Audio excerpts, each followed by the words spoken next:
Libba's tall. Pop this down. Okay.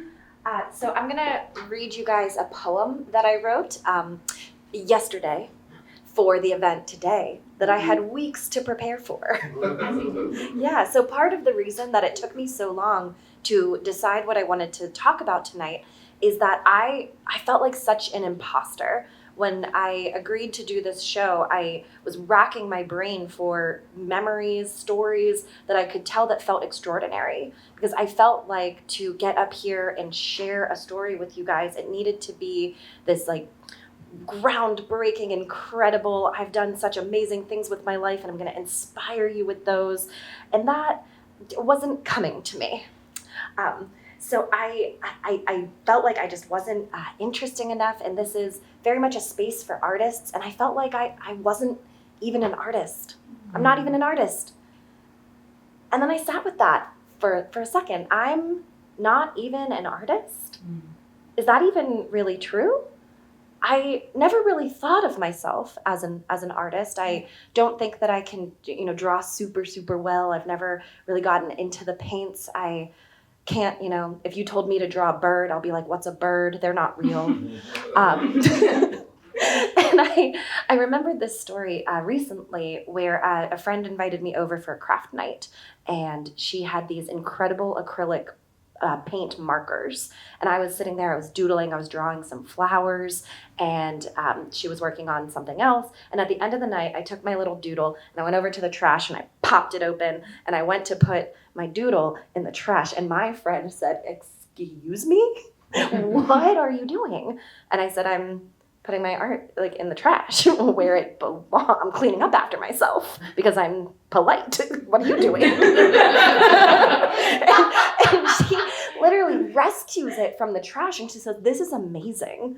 I love this." And I said, "You are lying, but thank you." And she said, I'm genuinely not lying. And the next day she went to Michael's and she bought a frame and she put my art in that frame and she put that frame on the wall. And now my art that I was going to put in the trash is on the wall of my friend's apartment. And that's incredible because I told myself that I wasn't even an artist.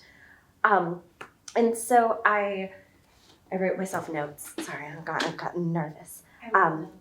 So I was thinking about this voice that tells me that I'm not even an artist, and how it lives in my head, and it tells me all of these things that are wrong about myself, that are bad about myself, and the things that I create. And I sat with that for a while, and I decided that I needed her to be quiet. So I sat with those feelings and I let them run through me and I let them pass, and I quieted that voice down. And what I realized is that maybe stories don't have to be extraordinary. Maybe it's okay if they're just relatable. And is there anything more relatable than an artist or a creative being their own worst critic? So I'm going to read to you guys the poem that I wrote, and I want to invite you to tell the voice in our head that tells us we're not enough to shut the fuck up. Hey. Okay, thank you. So I wanted to memorize it, but I wrote it yesterday, so unfortunately I didn't. Okay, so this poem is called The Liar That Lives in My Head. There is a liar that lives in my head. She shadows my thoughts and fills me with dread. She ruins the paint on my canvas and my sounds on the stage. She muddies the words that I write on the page. She speaks in a voice that mimics my own, tells me my light is just overblown. That praise was a fluke, that win was a glitch. You're only pretending, you dumb, stupid bitch. She dresses in doubt, she walks like regret. She feeds on your silence and thrives on my sweat. She smiles when I stammer and laughs at my stress. She claps the loudest when I call myself less. But that voice doesn't know what it means to be brave, to keep showing up when an option's the grave. I take that voice and quiet it down, to keep making art in the space that I've found.